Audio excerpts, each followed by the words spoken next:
Alors, bonjour à toutes et bonjour à tous. Alors, aujourd'hui, je vous souhaite la bienvenue à cette septième session en fait de cours VBA pour débutants. Vous êtes sur la chaîne One Test et aujourd'hui, je vous propose en fait d'aborder une notion très importante en programmation VBA.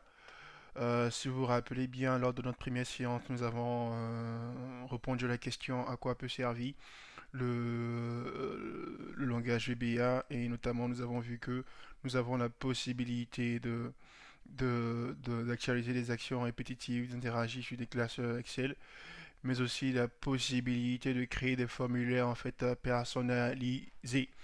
Et c'est ce que je vous propose en fait de faire aujourd'hui durant toute cette séance-là, cette septième séance. Voilà.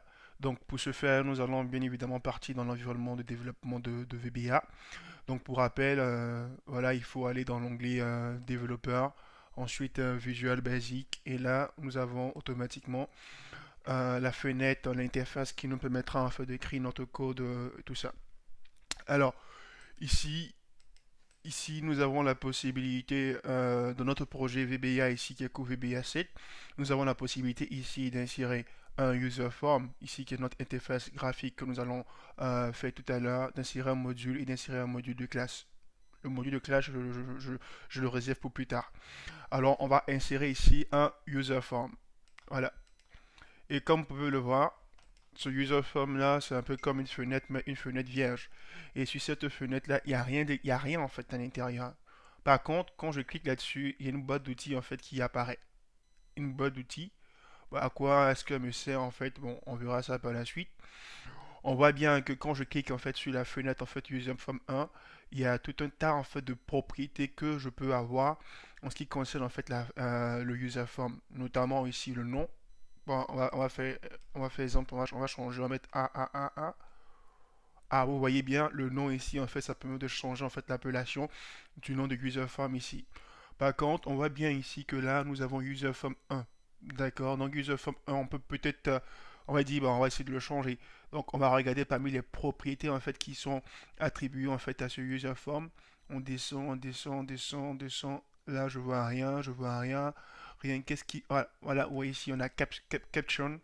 Donc, je vais mettre par exemple essai. On va mettre essai. Vous voyez, on a le nom en fait qui est passé de user from 1 à essai. Et ici aussi, on a le nom de user from 1 qui est passé aussi à A. Voilà.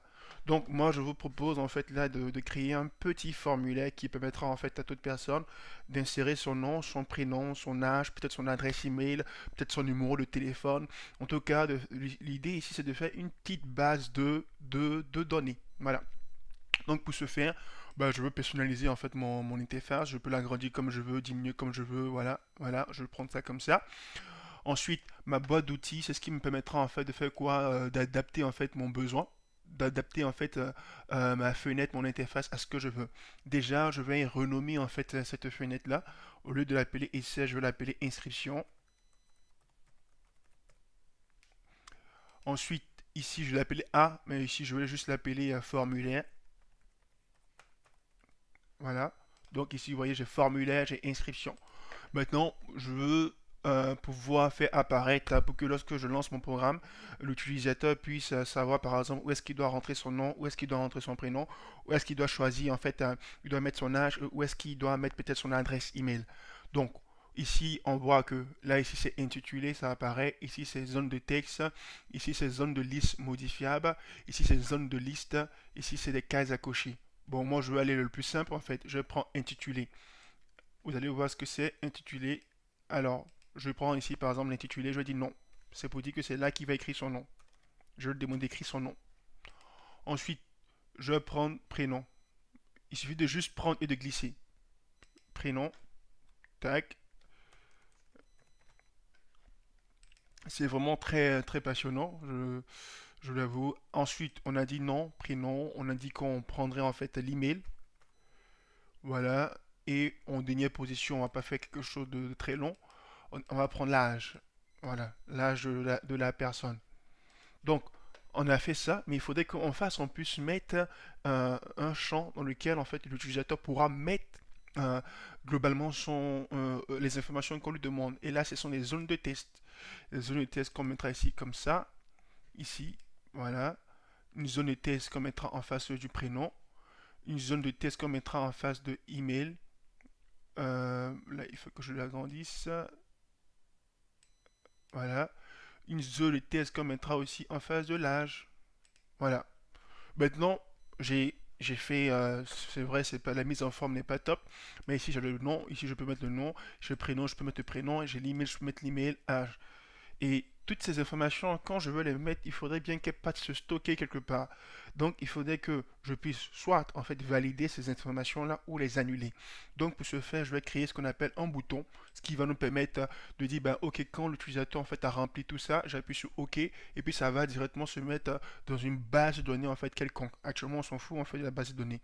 Donc ici, on voit ici, il y a commande, bouton de commande, on a contrôle onglet. Bon, en fait, ici, ce qui mettrait, c'est le bouton de commande. Donc, ici, commande bouton 1 pour valider et commande bouton 2. Ici, je peux le personnaliser jusqu'en en écrivant là-dessus. Comme tout à l'heure, on l'a fait pour les labels. Je vais mettre par exemple valider. Et là, je vais mettre peut-être quitter. On va mettre quitter par exemple. Quitter. Ouais, pourquoi pas quitter. Ah. Mais par contre, je vous invite à aimer, plutôt à vous abonner en fait à ma page, pas quitter ma page, ma chaîne YouTube. On va juste essayer de réduire en fait la fenêtre pour que ça fasse un peu plus beau. Voilà. Voilà, là, comme ça, c'est quelque chose de plus homogène.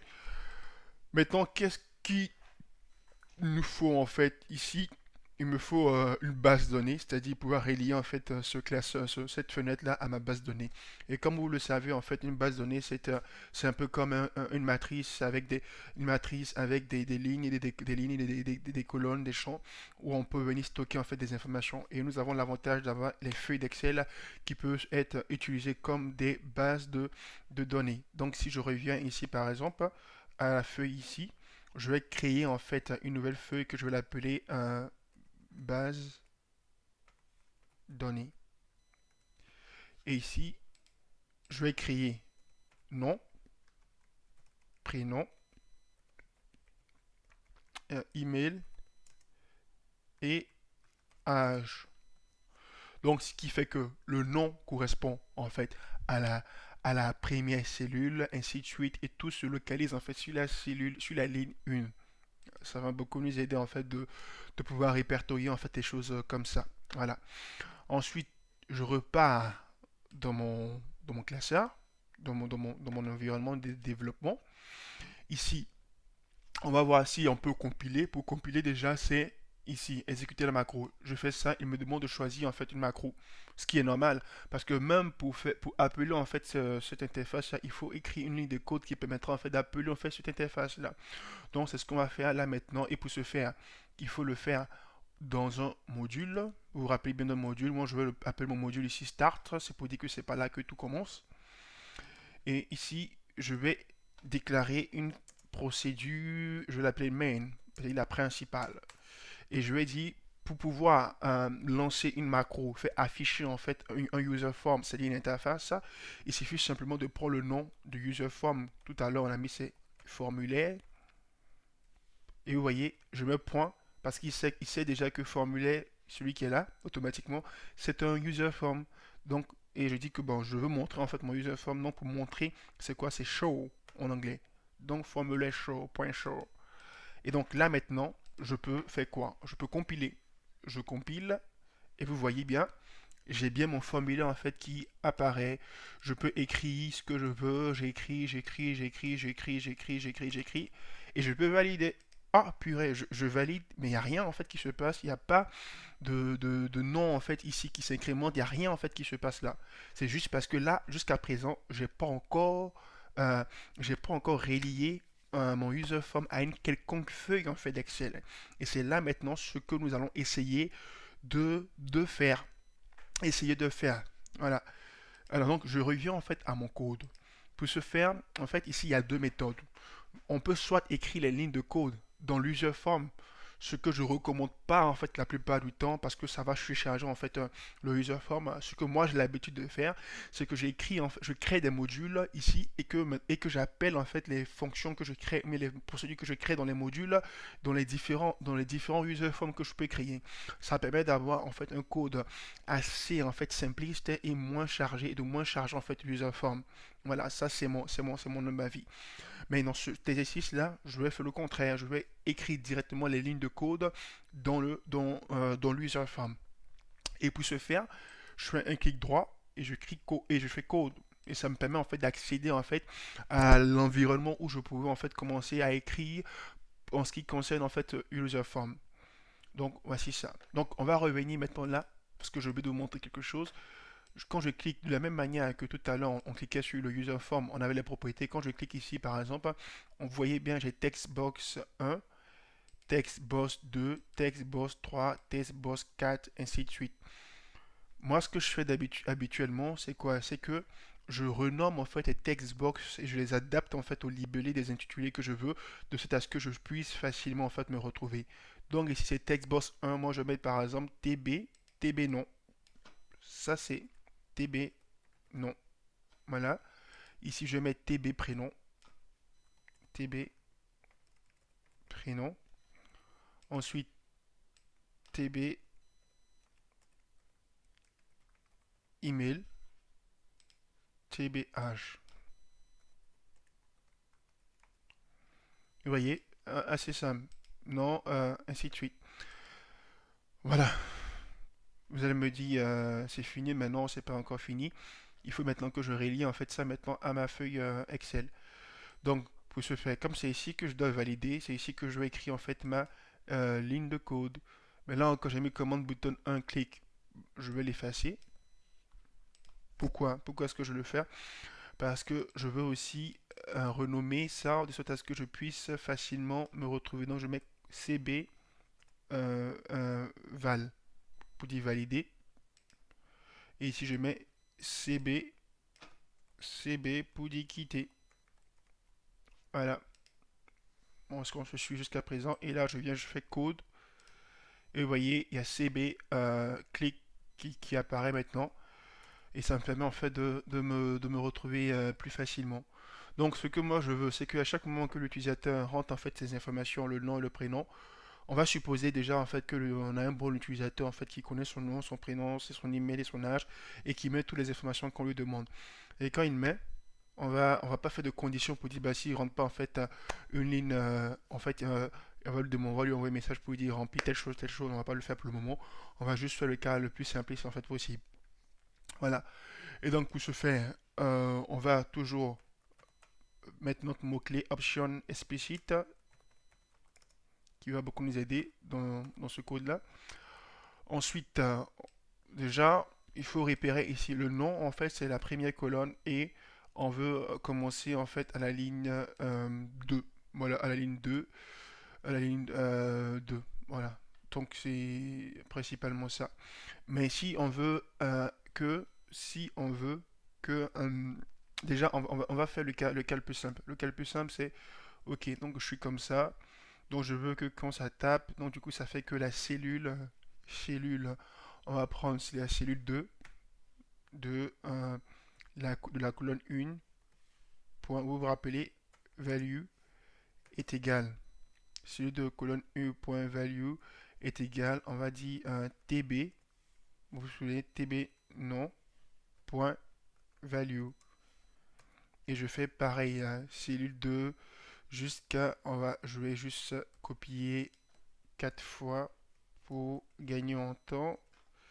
Et je vais mettre à chaque moment changer l'incrément ici. 3, 4. Ici, je mets un prénom. Ici, je mettrai email. Ici, je mettrai âge. Voilà. Donc là, j'ai quasiment, comment je pourrais dire, j'ai dit ça. Maintenant, on va déclarer en fait une feuille qui va nous permettre en fait de faire quoi? De d'initialiser en fait la page, la feuille base de données. Et pour ce faire, on déclare toujours dim, on va dire datasheet has worksheet, et on va initialiser datasheet comme ça est égal à 10 workbook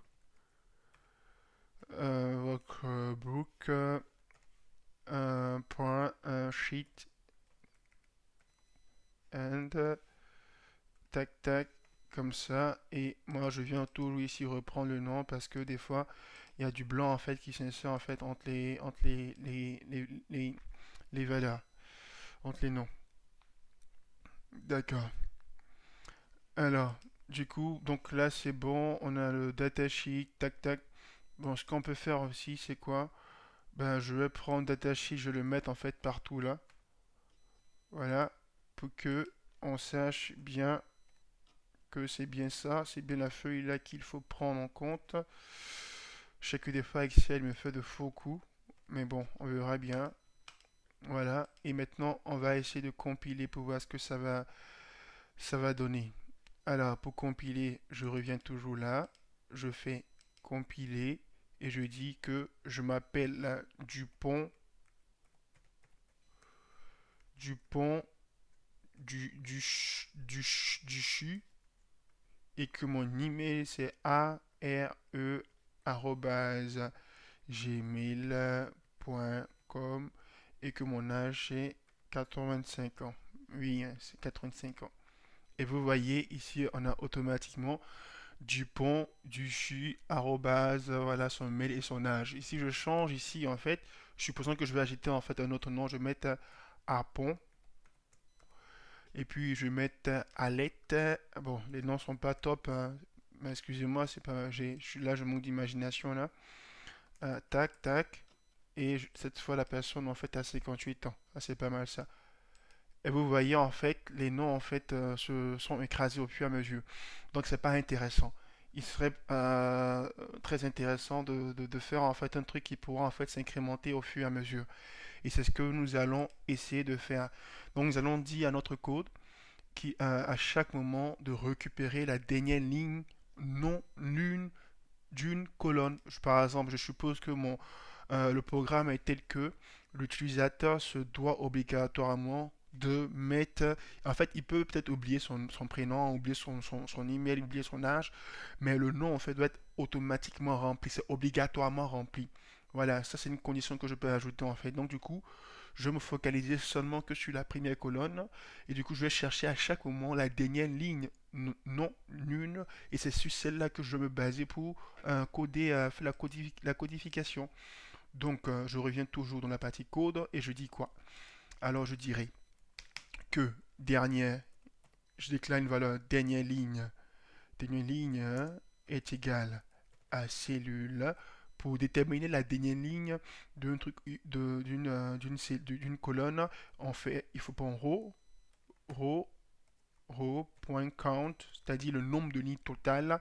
Le nombre de lignes totales de là, ici que je mets 1, c'est la colonne, et que je fais point x, non, c'est and xl app.row. Vous allez me dire comment est-ce que je fais ça. J'ai pas en fait appris ça par cœur. Vous savez, c'est comme la touche qu'on fait sur Excel là. Quand on est là comme ça, si on veut partir là, on fait CTRL SHIFT direction droite. C'est exactement ça en fait que je viens de faire en codant. Donc si je suis là aussi pareillement, je fais CTRL SHIFT en haut, je sélectionne tout en haut. Donc c'est quasiment ce que je viens de faire en fait en VBA. Voilà. Donc c'est ça que je viens de faire là. Et je veux que je déclare évidemment cette variable parce que je ne l'ai pas déclarée. Je dis que dim ça as integer. On va voir ce que ça va donner. Alors, là, je vous propose tout simplement d'ajouter en fait un espion à notre code, juste pour savoir quelle est la valeur que celui-là va prendre. On ajoute un espion, voilà, et du coup, on met des des breakpoints. Voilà. Du coup, on va compiler encore à nouveau. Voilà, je compile mon code. Je fais KK. Je mets. Là, je vais mettre rapidement les trucs juste pour vous montrer. Ensuite, ça. Et je fais ça. Et vous voyez, je compile au fur et à mesure. Et vous voyez, euh, dernière ligne prend la valeur de. Donc, c'est-à-dire, je retrouve en fait, c'est-à-dire la dernière ligne en fait non vide de ma colonne, c'est la valeur 2. Donc, obligatoirement, si je veux en fait incrémenter, il faut que je fasse à chaque moment la dernière ligne plus un pour pouvoir faire ce que je veux. Donc, pour ce faire, je fais quoi? Je viens toujours de mon code et de mon code, je prends dernière ligne et que j'incrémente ici et que je remplace par 2 partout plus un. Voilà. 2 plus un 2 dernière ligne plus un. Ça me permettra en fait d'incrémenter à chaque moment. Voilà. Et là, je pense que là, on serait tout bon. À nouveau, là, je compile. Alors, vous allez voir ici, c'est harpon. Alors, je vais mettre un Julio, Julia,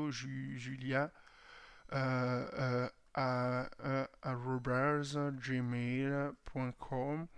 Et je mets 45. Et vous voyez, et je compile, vous voyez, en fait, ça s'ajoute au fur et à mesure. Et voilà, je peux faire autant de fois que je fais, en fait, ça s'ajoute au fur et à mesure. Ça s'ajoutera au fur et à mesure. Et là, maintenant, je, je peux compiler, en fait, là, je peux me faire, en fait, une base de données, en fait. Là, je reviens juste pour préciser que ça, c'est un truc assez simple. C'est juste pour vous montrer, en fait, un aspect fonctionnel de comment est-ce que ça peut fonctionner en fait les formulaires en fait personnalisés dans le but de créer en fait peut-être une base de données. Mais si on veut aller plus loin, cette base de données, étant donné qu'on ne veut pas en fait avoir de doublons, on peut mettre une condition pour dire que lorsque je veux insérer un nom Julio, ben il faudrait que je puisse regarder en fait dans la base de données existante et voir en fait si ce nom ou ce prénom ou les éléments en fait qui concernent cette personne ne se retrouvent pas déjà en fait dans la base de données. Là, c'est avec les conditions if et tout qu'on peut le faire. Et si on trouve un doublon et qu'on veut faire juste par exemple une modification, on viendra faire juste une mise à jour de la base de données. C'est ce que je voulais en fait. Non, juste une dernière chose. Vous voyez, pendant que je suis là, je ne peux pas en fait toucher, je ne peux rien faire dans la feuille Excel base de données. Et pour ce faire, on peut juste changer. Il suffit juste de faire une petite modification au niveau du code. Et c'est ici, en ajoutant le mot-clé modal. Alors, on va compiler. Alors, j'exécute. Je fais pareil. Tac, tac, tac. Vous voyez, ça s'ajoute. Et pendant ce temps, je peux manipuler en fait encore ma feuille Excel sans pour autant être interdit comme ça le faisait en fait au préalable. Donc, c'est ce que je voulais vous montrer en fait aujourd'hui en ce qui concerne en fait les formules en fait sur Excel. C'est un outil que vous pouvez utiliser pour faire l'interface que vous voulez à bon escient. Sachez que en fait c'est très riche et que vous avez la possibilité même de moduler encore, d'ajouter en fait des bibliothèques si vous voulez. Là, moi, je l'ai fait avec un bouton, un label et avec une zone de test. Mais vous pouvez le faire par exemple avec un combo box qui permet en fait de faire un menu en fait déroulant. Vous pouvez aussi ajouter, on le verra après par la suite, une zone de liste où vous pouvez ajouter tous les noms. Tout par exemple, vous faites un tri dans une feuille et vous pouvez faire apparaître les informations, les éléments qui vous concernent ici. Vous pouvez faire apparaître une case à cocher, c'est-à-dire la personne vient, il choisit par exemple, si on lui dit est-ce qu'il veut du pain, ok, vous coche du pain, et c'est des informations que vous prenez en compte de votre code. Ou, en fait, mais vous pouvez faire apparaître même ici un frame dans lequel vous pouvez voilà, donner la forme en fait que vous voulez en fait à votre interface. Vous pouvez faire quasiment tout en fait avec ça. On le verra en fait par la suite, on aura l'occasion de aller beaucoup plus en profondeur, par exemple les combo box, que moi c'est des outils en fait que j'utilise en fait beaucoup, combo box, les listes et tout ça, et même aussi au niveau des images, par exemple, si vous voulez mettre une image en fonction du choix que l'utilisateur fera, c'est des contrôles en fait que vous pouvez en fait ajouter selon votre besoin. Voilà. Donc c'est ce que moi je voulais partager avec vous aujourd'hui. Si vous avez des questions, n'hésitez pas en fait à m'envoyer des commentaires, à l'écrire en fait en commentaire, à mettre des remarques. Voilà, je me ferai aussi un plaisir d'être beaucoup plus présent. Voilà. Donc merci et puis je vous souhaite une bonne, je dirais en même temps une bonne lecture aussi, une bonne voilà, session de vidéo. Allez, à la prochaine.